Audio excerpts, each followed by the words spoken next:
পৃথিবীতে কতই না কোম্পানি আছে, কিন্তু কখনো কি শুনেছেন কোনো কোম্পানিতে বয়স বেচা কেনা করা হয়?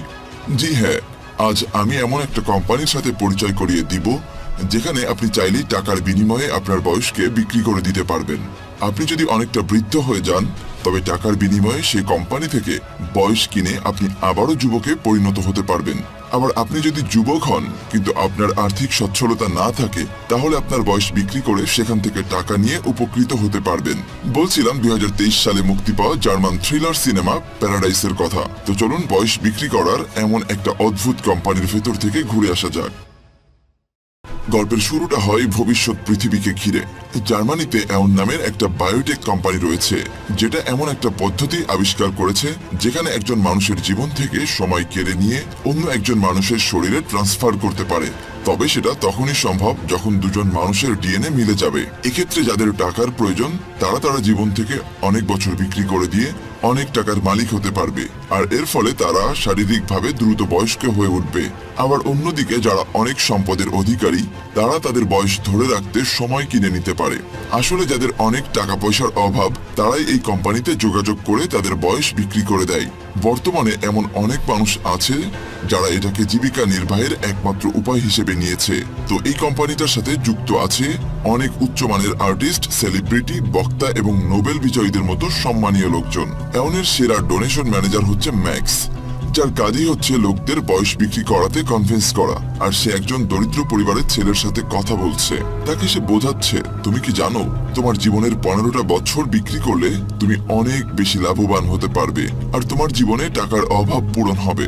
আমি আমার কলেজে পড়াশোনার খরচ বহন করার জন্য নিজের জীবনের 5টা বছর বিক্রি করেছিলাম। সে আরো ছেলেটাকে বোঝায়, তোমার পরিবার যাতে শান্তিতে বসবাস করতে পারে সেটার ফুল সিকিউরিটির জন্য আইনি কাগজপত্রের ব্যবস্থা করা হবে।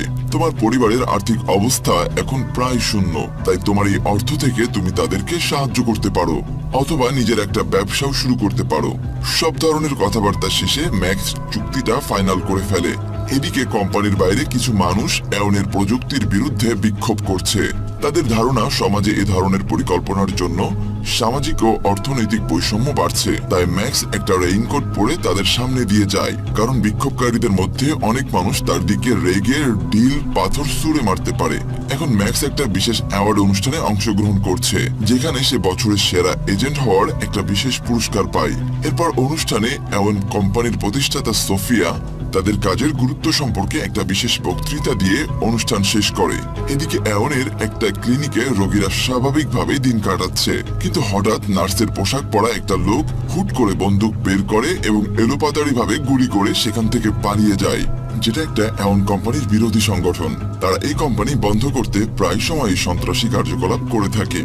সমাজকে বাঁচানোর নাম করে তারা মানুষ হত্যা করে। তো সোফিয়া তার অফিসের সহকারী কায়া এবং নোভাক সহ সকলে এডামের নেতার লিলিথের পাঠানো একটা ভিডিও দেখছে। ভিডিওতে লিলিথ তাদেরকে কোম্পানি ধ্বংসের ব্যাপারে ভয় দেখাচ্ছে। যাই হোক, ম্যাক্স বাড়িতে ফিরে আসে এবং তার স্ত্রী অ্যারেনার সাথে তার অ্যাওয়ার্ড অনুষ্ঠানে পুরস্কার পাওয়ার উদ্দেশ্যে বিশেষভাবে ডিনার পার্টি অ্যারেঞ্জ করে এবং দুজনে কোয়ালিটি টাইম কাটায়। তাদের এই অ্যাপার্টমেন্টের জন্য এখনো পুরোপুরিভাবে লোন পরিশোধ হয়নি, তবে তারা দুজনেই একটা বাচ্চা জন্ম নেওয়ার কথা ভাবছে। রাতে ডিনারের আগে তারা দুজনে কিছু ঘনিষ্ঠ সময় কাটায়। পরের দিন তারা এলেনার বাবা মায়ের সাথে দেখা করতে তাদের বাড়িতে যায়। এলেনার বাবা ম্যাক্সের কোম্পানির জবটা মোটেও পছন্দ করে না, সে এটাকে অনৈতিক কাজ বলে মনে করে। তাই ম্যাক্স এবং বাবার মধ্যে সামান্য তর্ক বাড়ার আগেই এলেনা বাধা দেয়। তবে বাড়ি ফিরে যাওয়ার সময় ম্যাক্স এলেনাকে বলে, তুমি বাবার সামনে আমাকে সাপোর্ট করবা, তা না তুমি আমাকে তার সামনে ছোট করলে। এলেনা তখন চুপ থাকে।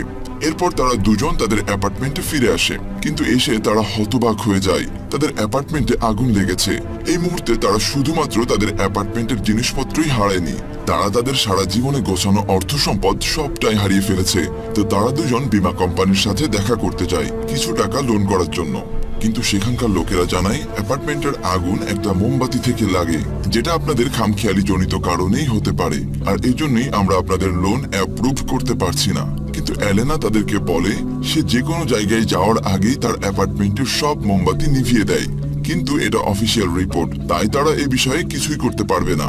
কিন্তু এদিকে ম্যাক্স জানতে পারে এলেনা ব্যাংক থেকে ঋণ নেওয়ার উদ্দেশ্যে তার জীবনের 40 বছর জামানত হিসেবে অফার করেছিল, কিন্তু সে ম্যাক্সকে কখনোই এই ব্যাপারে বলেনি। তাই ম্যাক্স এটা শুনে তো হতবাক, সে যেন আকাশ থেকে পড়েছে। আর এই জন্যই নিজের ভালোবাসার মানুষের বয়সের পরিবর্তে ম্যাক্স তার নিজের বয়সের বছরগুলো তাদেরকে অফার করে, কিন্তু অফিসার সেটা প্রত্যাখ্যান করে, কারণ তার জন্য উপযুক্ত প্রাপক এখন তাদের কাছে নেই। এই ব্যাপারটা ম্যাক্সকে প্রচন্ডভাবে বিভ্রান্ত করে। এখন ব্যাংকের ঋণ পরিশোধ করার জন্য এলেনার কাছে কোনো টাকা নেই, কারণ তাদের সব অর্থ সম্পদ অ্যাপার্টমেন্টে পুড়ে গেছে। আর তাই যাতে এলেনা দেশ থেকে পালিয়ে যেতে না পারে সেজন্য পুলিশ তাকে গ্রেফতার করেছে। পুলিশ ধরে নিয়ে যাওয়ার সময় ম্যাক্স এলেনাকে জানায়, তুমি কোনো চিন্তা করো না, আমি যে কোনো উপায়ে হোক ব্যাংকের টাকা পরিশোধ করব। এমন অবস্থায় ম্যাক্স তার পরিস্থিতি সম্পর্কে জানাতে সোফিয়ার কাছে ছুটে যায়। সোফিয়া তাকে বলে এই ব্যাপারে কি করা যায় তা আমি দেখছি।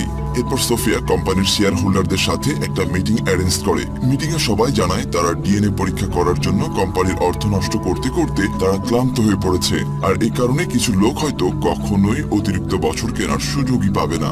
আর এই পর্যায়ে জেনেটিক স্বভাবের মিল পাওয়া খুবই বিরল হয়ে দাঁড়িয়েছে। কিছুদিন পর ম্যাক্সের আইনজীবী তাকে জানায় সোফিয়ার কাছ থেকে কোনো খবর তো পাওয়া যায়নি, বরং সে তাদের কলও ধরছে না। উপায় খুঁজে না পেয়ে ম্যাক্স ক্লিনিকে এলেনার সাথে দেখা করতে যায়, কিন্তু রিসেপশনের লোকেরা ম্যাক্সকে বলে সম্পূর্ণ প্রসেস শেষ না হওয়া পর্যন্ত তাকে অপেক্ষা করতে হবে। কিন্তু ম্যাক্স এলেনার সাথে দেখা করার জন্য উতলা হয়ে পড়ে। সে তার গার্লফ্রেন্ডের সাথে দেখা করতে এদিক সেদিক ছোটাছুটি শুরু করে, কিন্তু কেয়া এবং তার দল তাকে বাধা দেয়।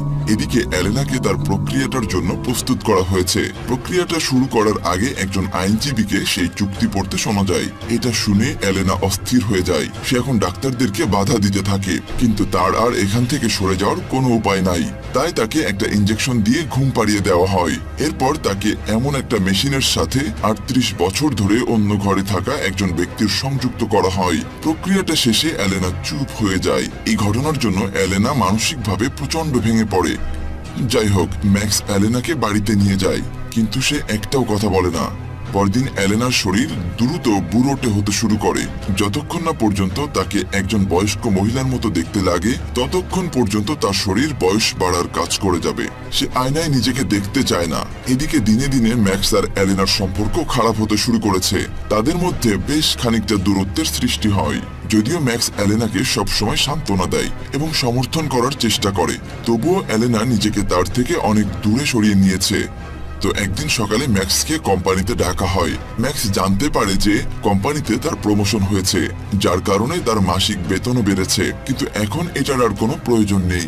যাই হোক, ম্যাক্স কিছুটা বাকরুদ্ধ হয়ে সোফিয়ার সাথে দেখা করতে যায়, কিন্তু কেয়া তাকে সোফিয়ার কাছে যেতে বাধা দেয়। সোফিয়া ম্যাক্স থেকে নিজেকে লুকিয়ে রাখছে এবং ম্যাক্সকে এড়িয়ে সে দ্রুত গাড়িতে উঠে অফিস থেকে চলে যায়। কিন্তু অবাক কাণ্ড, ম্যাক্স দূর থেকে লক্ষ্য করে সোফিয়া দেখতে ধীরে ধীরে কম বয়সী হতে শুরু করেছে। এটা ম্যাক্সকে ভাবিয়ে তুলছে। তো ম্যাক্স বাড়ি ফিরে এলেনার প্রতি আরো বেশি যত্নশীল হতে থাকে। ম্যাক্স তাকে বোঝাতে থাকে সে এখনো এলেনাকে আগের মতোই ভালোবাসে, কিন্তু এটা খুব দুঃখজনক যে এলেনা বারবার ম্যাক্সকে ফিরিয়ে দিতে থাকে এবং তাকে ছেড়ে চলে যেতে বলে। তাই ম্যাক্স বাধ্য হয়ে চলে যায়। কিছুক্ষণ পর এলেনা হঠাৎ খুব অসুস্থ হয়ে পড়ে। তার পেটে অদ্ভুত এক ব্যথা অনুভব হয়, যেটা আস্তে আস্তে বাড়তে থাকে। পেটে হাত দিয়ে সে দ্রুত ছুটে বাথটাবে গিয়ে বসে। হঠাৎ সে লক্ষ্য করে তার প্রচন্ড রক্তপাত শুরু হয়েছে। আর এদিকে ম্যাক্স হতাশ হয়ে একটা পার্কের এদিক সেদিকে ঘুরে বেড়াচ্ছে, মদ্যপান করে নিজের কষ্ট কমানোর চেষ্টা করছে। এরই মধ্যে পার্কে একটা মেয়ের সাথে তার পরিচয় হয়, যে কিনা বেআইনিভাবে পার্কে ড্রাগস বিক্রি করছে। যাই হোক, ম্যাক্স মেয়েটাকে চলে যেতে বলে। এদিকে এলেনা তার ব্যথা সহ্য করতে না পেরে হসপিটালে ভর্তি হয়, আর ম্যাক্স এটা শুনেই তার কাছে ছুটে চলে এসেছে আর এলেনার পাশে থেকে তার খেয়াল রাখছে। কিন্তু ম্যাক্স হসপিটালে এসে একটা কথা শুনে খুব হতবাক হয়ে যায়। নিজের কানকে সে বিশ্বাসই করতে পারছে না যে এই প্রক্রিয়ার আগে এলেনা গর্ভবতী ছিল, আর এই কারণেই এলেনার আজকে রক্তপাত হয়েছে। কারণ এই বৃদ্ধ শরীরে একটা বাচ্চা জন্ম দেওয়া সম্ভব নয়, তাই তার মিসক্যারেজ হয়ে গিয়েছে। এদিকে তাদের এই বিশ্রী জীবনযাপনে ক্লান্ত হয়ে ম্যাক্স এলেনাকে তার বাবা মার কাছে নিয়ে যায়, কারণ এলেনা এখন থেকে তার বাবা মায়ের কাছেই থাকবে। ম্যাক্স অনেক কষ্ট পায়, কারণ ম্যাক্স কখনোই ভাবেনি এলেনাকে এভাবে রেখে যেতে হবে। সে এলেনাকে প্রতিশ্রুতি দেয় যে এই পদ্ধতি উল্টানোর জন্য সে নিশ্চয়ই একটা না একটা উপায় বের করবে। কিন্তু এলেনার বাবা রেগে তাকে বলে দেন এটা সেই সিস্টেম যা তৈরি করতে তুমি কোম্পানিতে দিনের পর দিন কাজ করে গেছো, আর এটার জন্যই আজ আমার মেয়ের এমন দশা। এই কথা শুনে ম্যাক্স এই সমস্যা সমাধানের জন্য ব্যাকুল হয়ে পড়ে। এরপর সে পার্কের মেয়েটাকে আবার দেখতে পায়। ম্যাক্স মেয়েটাকে দেখেই বুঝতে পারে প্রকৃতপক্ষে মেয়েটা বাচ্চা নয়, আসলে সে তার বয়স কমিয়ে এমন বাচ্চা মেয়ে হয়েছে। তো ম্যাক্স বাচ্চাটা থেকে জেনে নেয় কোথা থেকে সে এই প্রক্রিয়াটা করেছে। ম্যাক্স ভালো করেই জানে এমনের কোম্পানিতে সে কখনোই তার স্ত্রীর এই কাজ করতে পারবে না, তাই সে একটা প্ল্যান করে। সে তার এবং তার স্ত্রীর নকল পাসপোর্ট বানায়। আর এদিকে সোফিয়াকে দেখতে বেশ ইয়াং লাগতে শুরু করেছে। তো পরদিন থেকে ম্যাক্স সোফিয়াকে ফলো করতে শুরু করে দেয়। সে কোথায় যাচ্ছে, কি করছে। এরপর সোফিয়াকে ম্যাক্স একা একা একটা কবরস্থানে দেখতে পায়। এই সুযোগটা কাজে লাগাতে ম্যাক্স আশেপাশে তাকিয়ে দেখে কেউ কোথাও আছে কিনা। সে মনস্থির করে ফেলে যে এখনই সময় সোফিয়াকে কিডন্যাপ করার। ম্যাক্স মুখ ঢেকে সোফিয়ার দিকে এগিয়ে আসে, আর সোফিয়া এটা দেখে ভয়ে চিল্লাতে শুরু করে দেয়। সময় নষ্ট না করে ম্যাক্স চট করে সোফিয়াকে ধরে ফেলে এবং অজ্ঞান করার ইনজেকশন দিয়ে সোফিয়াকে দ্রুত অজ্ঞান করে ফেলে। আর কবরস্থানে একটা এ চিহ্ন এঁকে দেয় যাতে কেউ ম্যাক্সকে সন্দেহ না করে, কারণ এই চিহ্নটা অ্যাডাম গ্রুপ ব্যবহার করে। এরপর ম্যাক্স এলেনাকে সোফিয়ার কাছে নিতে চায় যাতে এলেনা তাকে বিশ্বাস করে। এলেনা প্রথমে রাজি না হলেও পরে ম্যাক্সের সাথে ওই পরিত্যক্ত বিল্ডিং এ আসে যেখানে সোফিয়াকে বেঁধে রাখা হয়েছে।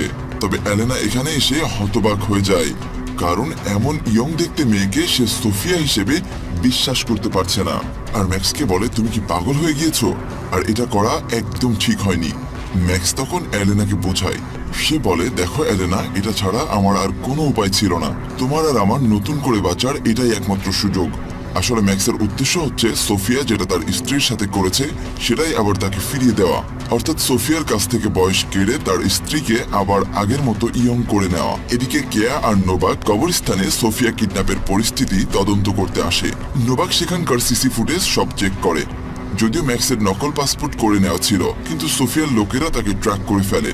তবে ততক্ষণে ম্যাক্স এবং তার স্ত্রী পাশের দেশে রওনা হয়ে গিয়েছে। এদিকে তাদেরকে ধরার জন্য কায়া আর নোবাক একটা নতুন অপারেশন প্রস্তুত করে ফেলে। নোবাক এই অপারেশন প্ল্যান করার সময় কেকে বলে, আসলে ম্যাক্স এবং এলেনাকে কোম্পানিতে ডোনেশন ম্যানেজার হিসেবে নিয়োগ করা হয়েছিল, কিন্তু কোম্পানিতে জয়েন করার পর তাদের মধ্যে প্রেম হয়ে যায় এবং পরবর্তীতে তারা বিয়ে করে নেয়। আর এই ঘটনায় নোবাক খুব কষ্ট পেয়েছিল, কারণ এলেনা দেখতে বেশ সুন্দরী মহিলা। কিয়া তখন তাকে বলে, আমার বয়স আসলে 64 বছর। আমি কখনোই শরীরকে এভাবে পরিবর্তন করা পছন্দ করি না, কিন্তু এই চাকরির সুবাদে আমাকে এই কাজ করতে হয়। আর সোফিয়াকে এজন্যই আমার পছন্দ হয় না। আর এদিকে ম্যাক্স আর এলেনা কোনো ঝামেলা ছাড়াই বন্দরে পৌঁছে যায় এবং দ্রুত শিপে উঠে পড়ে, কিন্তু এতেও তাদের বিপদ কাটে না। নিরাপদ বাহিনীর ক্যামেরায় তারা দুজন ধরা পড়ে যায় এবং নোবাক তাদের লোকেশন ট্র্যাক করে ফেলে। যাই হোক, ম্যাক্স ঘন্টায় ঘন্টায় সোফিয়াকে পরীক্ষা নিরীক্ষা করে চলেছে। তার জন্য খাবার ও পানির ব্যবস্থা করেছে। সোফিয়াকে একটা মালবাহী গাড়ির বাক্সের মধ্যে রাখা হয়েছে। সন্ধ্যায় ম্যাক্স এবং এলেনা শিপে একটা সুখী দম্পতিকে দেখে। মনে মনে তারা নিজেদের একটা সন্তানের জন্য আশা করতে থাকে। হঠাৎ ম্যাক্স এবং এলেনা বুঝতে পারে লিথুয়ানির বন্দরে পুলিশ তাদেরকে ধরার জন্য অপেক্ষা করছে। তাই ম্যাক্স দ্রুত শিপের ওই দম্পতিকে তাদের অপারেশনের কাজে লাগাবে বলে সিদ্ধান্ত নিয়ে ফেলে। এদিকে পুলিশ শিপ ছেড়ে যাওয়া সমস্ত গাড়ি চেকিং এ এক এক করে দাঁড় করাচ্ছে। ম্যাক্স ওই পরিবারের লোকটাকে ভয় দেখিয়ে গাড়ি চালাতে বলে এবং তাকে বাথটাব ডেলিভারির গাড়ির ড্রাইভার সাজিয়ে পুলিশের সামনে প্রেজেন্ট করে। কিন্তু চেকিং এর সময় লোকটাকে নার্ভাস হতে দেখে পুলিশের সন্দেহ হয়, আর এই জন্যই পুলিশ গাড়ির পেছনে চেক করতে চায়। পুলিশ পেছনে রাখা বাক্সটা খুলতে বলে, কিন্তু লোকটা ভয়ে কাঁপতে থাকে। আর বাক্স খোলার কথা শুনে সে আমতা আমতা করতে থাকে। তখন লোকটা পুলিশকে জানায় সে আগে কখনো এতগুলো বন্দুক সামনে থেকে দেখে নাই, এই জন্য সে অনেক নার্ভাস ফিল করছে।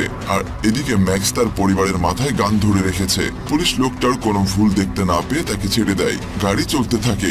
সকালে ম্যাক্স ওই পরিবারের সকলকে মুক্ত করে দেয়, কিন্তু মুক্ত করে দেওয়ার আগে তাদের ব্যবহৃত মোবাইল ফোনগুলো ম্যাক্স নষ্ট করে দেয় আর তাদের গাড়ির একটা টায়ারে গুলি মারে।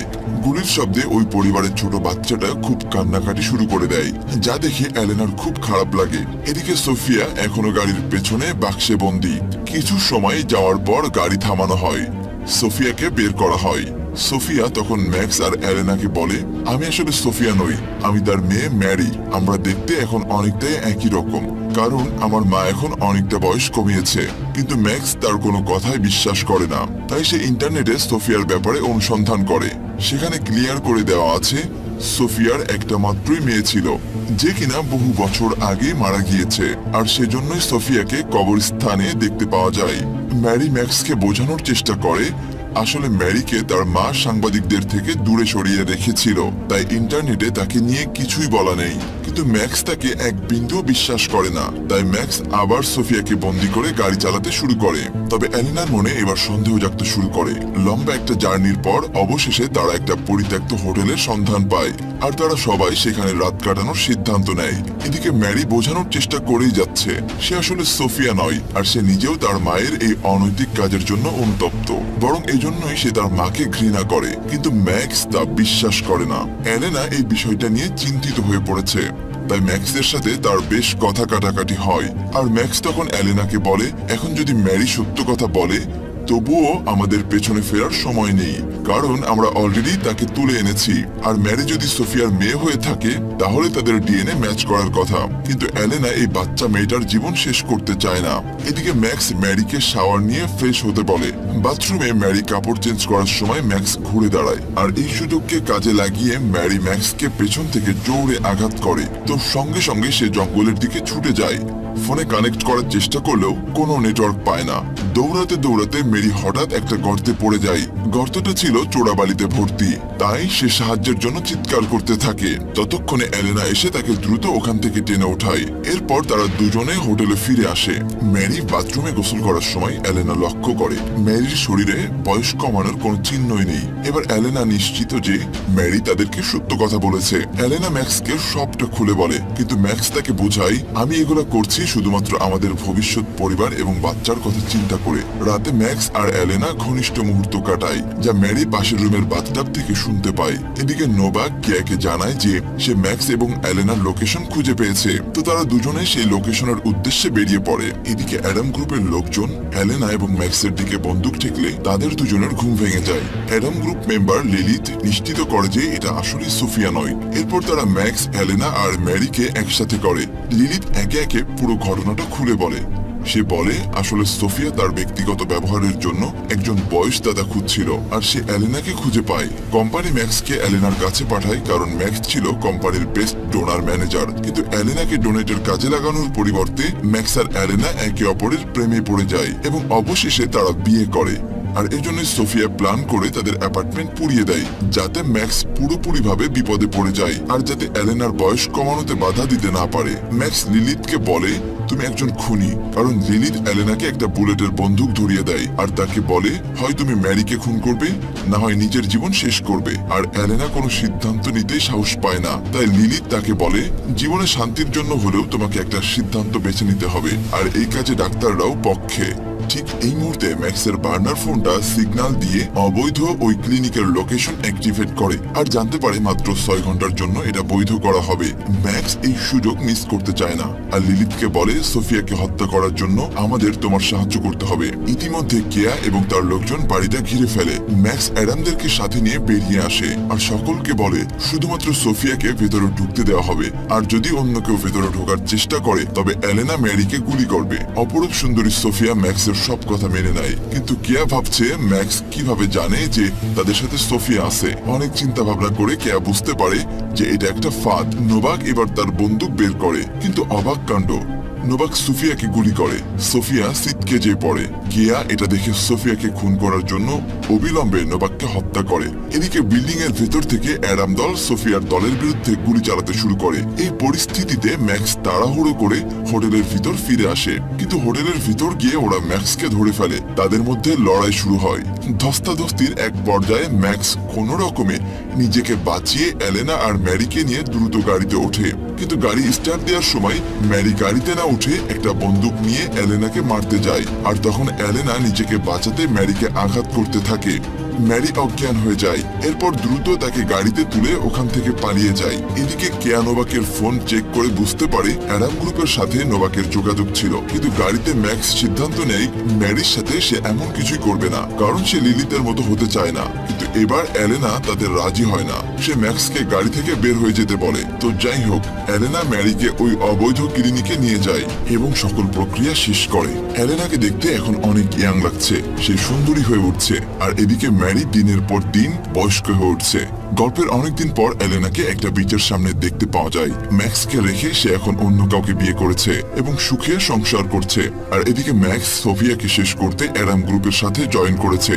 গল্পটাই একটা জিনিস খুব ভালোভাবে শেখা যায়, অন্যের ক্ষতি করলে নিজের ক্ষতি হয়। আপনারাই দেখুন, সোফিয়া নিজের বয়স কমাতে এলেনার জীবন নষ্ট করে, এদিকে ম্যাক্সের প্রতিশোধ নিতে সোফিয়ারই মেয়ের বয়স কেড়ে নেয়। নিজের ক্ষতি করা থেকে বিরত থাকবেন।